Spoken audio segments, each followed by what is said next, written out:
So, as the title suggests, I made a game where your bullets can time travel. Sounds pretty crazy, right? Well, let's just start from the beginning. I decided to join the Brackeys game jam together with Danny. No, not that Danny. This Danny. Danny also made a video about our experience in this jam, but in my video I'll try to go more in depth about the things he didn't really mention. But don't worry, it won't go too technical, so even if you don't know how to program, you'll still enjoy this video.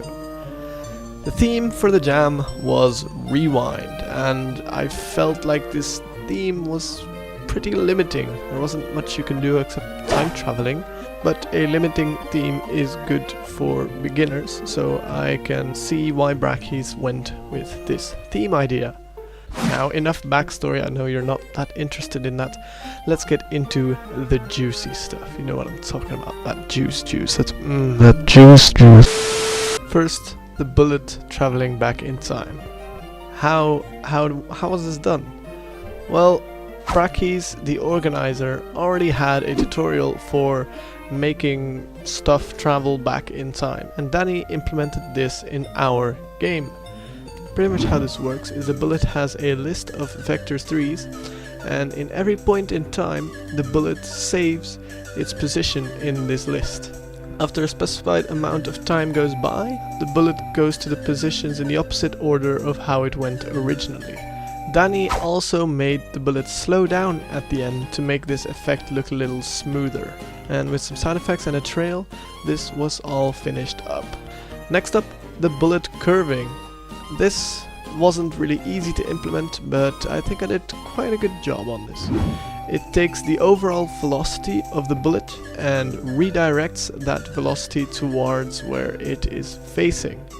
Now, where will this bullet be facing, you may ask? Well, it's always facing towards the mouse, and the reason why you cannot see that is because the object is round.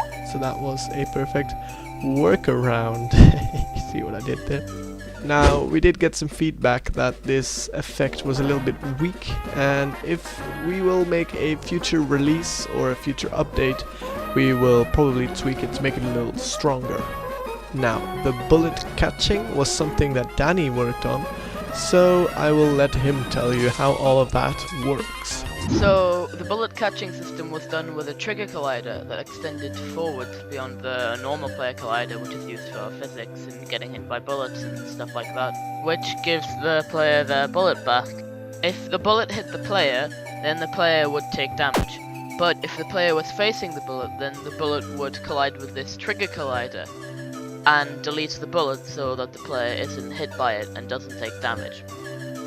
This collider had to be decently big and forgiving, because otherwise we would encounter a problem where the bullet would just phase through the trigger collider and the player would be hit by it even if they were facing the bullet when it returned to them, which could have been, quite annoying for the player.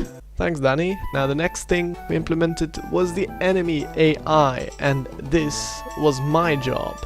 I'm not really specialized in AI. In fact, this was one of my first time making an AI for an enemy, but that wasn't a problem.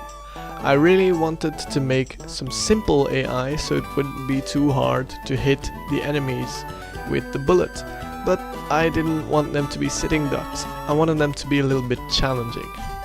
So what I came up with is that they always move towards you, but they raycast from their position to your position.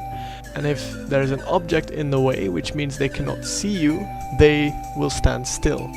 But when they do see you, they will get closer, and when they get within a certain radius, they will try to shoot you.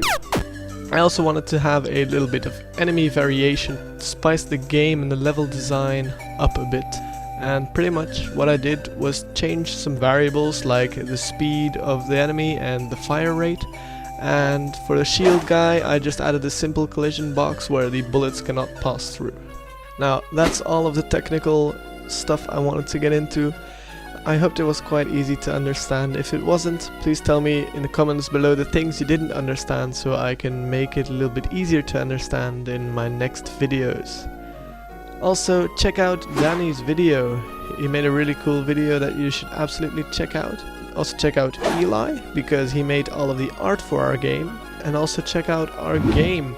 It is a really fun game and we'd really appreciate it if you checked it out. And lastly, take a look over at Brackeys' channel.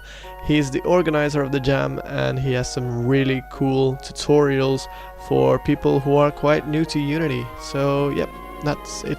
Thank you so much for watching and I will see you in a different video. Bye bye!